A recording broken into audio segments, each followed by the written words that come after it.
I think they're all great players. I think they're all a good unit. But at what point do we look at this Warriors team and say they're going to lose to the Kings, right? But comment down below. Let me know what you think. Let's get right into it. This year marks the Sacramento Kings' 7th playoff appearance since the year of 2000, meaning that Sacramento Kings have been a joke of the league since as long as most of y'all have been alive, right? The Sacramento Kings have been a horrible team, horrible ran team, a horrible coach team with some decent to even good players at times, but they've been bad. They've been up there with the Knicks, if we're being honest. This year, they matched against a Golden State Warrior team, 3rd in the West, but one of the best offenses of all time. The Sacramento Kings have arrived, like the bean. The Golden State Warriors with a record of 44-38. The Warriors do not look good. And the Kings have been a better team all year long. They dominate on the interior, and the Warriors, they struggle with defense. On top of that, they can't win on the road. And any NBA fan in the last 5 years would tell you, well, we got to trust the Golden State Warriors because that's what we've done in years past. Shoot, they even won a championship as recently as last season. Now it's time for us to question that. So let's dive into it. Should we trust the Golden State Warriors team? This Golden State Warriors team, for the most part, is the same roster as the years past. They do still have the big three. They have Stephen Curry, number 30, shooter from lights out, best shooter of all time, an elite scorer on all levels, and is having actually a really good season. Stephen Curry this season is putting up 29, 6, and 6. By putting up these numbers, Stephen Curry is shooting 49% from the field and actually shooting 43% from 3. So he's actually having a good season. When Steph Curry has been there, the team has looked together for the most part, at least at home. Besides Stephen Curry, the dudes still have Klay Thompson having a bounce back year. He's averaging 22, 4, and 2, shooting 43% from the field, which is horrible, just being honest. That is horrible from a sharpshooter, but he's shooting 41% from 3.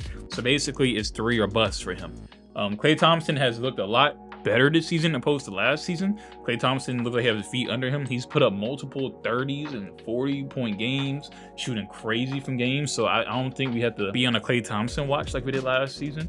And then beside Klay Thompson, the other part of the big three is Draymond Green. But Draymond's averaging 8.5, 7, and 7 basically, shooting the highest of the 3 from the field, 52%, but of course with lower volume. His defense looks a little bit worse this season, but it's kind of to be expected as he gets older. Even a little bit worse, Draymond defense is still great freaking defense. He's still gonna be the heart of the defense regardless. The big three is not an issue. It's the Andrew Wiggins. He gets a pass because he's been dealing with something internally. He's been missing most of the season, but Andrew Wiggins, he can give you 25 with great defense. He's one of the key reasons they even won the championship last year. Unfortunately, like this season, while he has played, he hasn't done that well. He's been putting up 17, 5, and 2. Him being there as another level of defensive intensity that this team has been lacking. Then we goes down to Gary Payton II, a great acquisition they picked up at the trade deadline. He was very much missed. They didn't pick him back up in the offseason.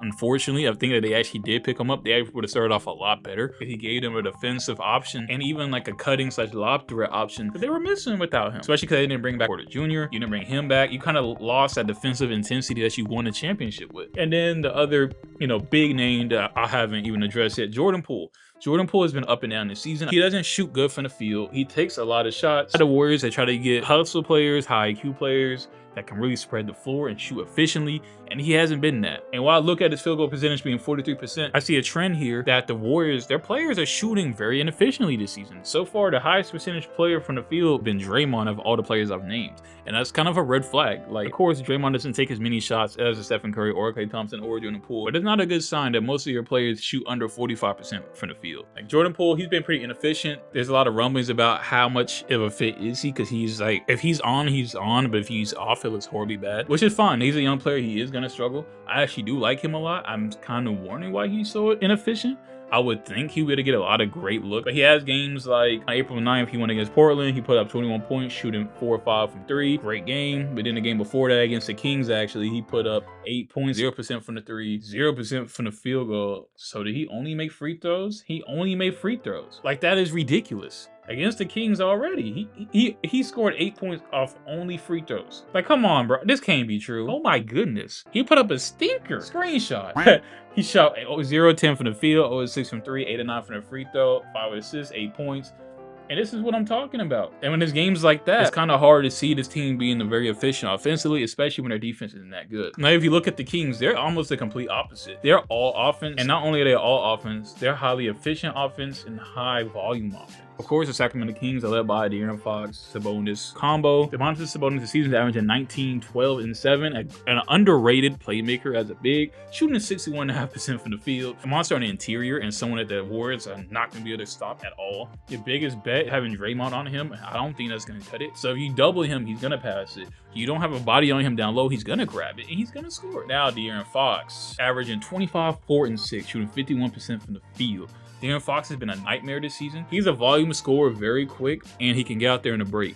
And while the Kings defense isn't good, the Warriors are also prone to throw a lot of turnovers. And if you throw a lot of turnovers with the Kings while also not being a good defensive team, while also struggling on the road, I can't trust you more in this team. I can't trust you more in a team. Granted, it's their first year being in the playoffs in like, what, 15 years? But this Kings team all season long has proved time and time again that they're legit. They have Malik Monk, Davion Mitchell, Keegan Murray, and Harrison Barnes as supporting role players. Not to mention Kevin Huerter and Rashawn Holmes, right? I don't even need to put up the numbers for them because you know why? Because they do their job. Like, they have a young team, hungry. They're ignorant because they don't have a lot of playoff history.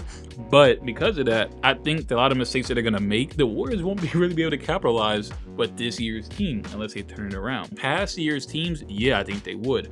Would Iguodala giving more minutes and playing better? Would Otto Porter Jr. having a defensive intensity and rebounding?